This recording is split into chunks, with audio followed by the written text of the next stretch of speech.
ComputerLine is accessed by signing in on MSUFCU.org and allows you to manage your account online.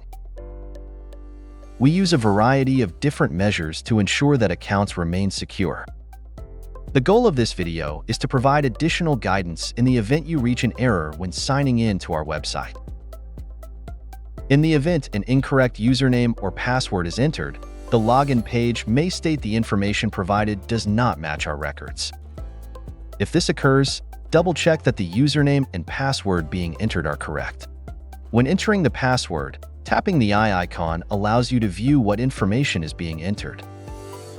If the username or password are automatically being filled in by a password manager, try deleting any auto-filled information and type the username and password manually yourself.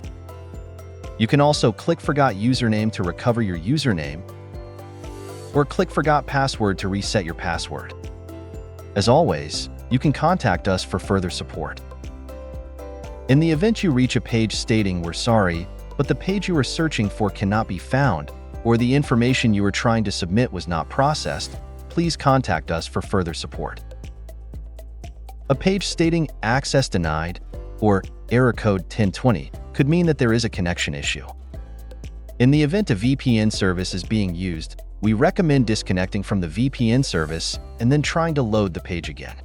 If the access denied error continues, please contact us for further support. When visiting our website, the site will perform a brief review of the network connection being used. Typically, this network connection review will automatically forward the user to our main site and require no user interaction. However, at times a user may be prompted to click a box to prove they are human. If this box is presented, simply check the box in the center of the page. In the event you are unable to continue past the CAPTCHA page, please ensure the browser being used is up to date.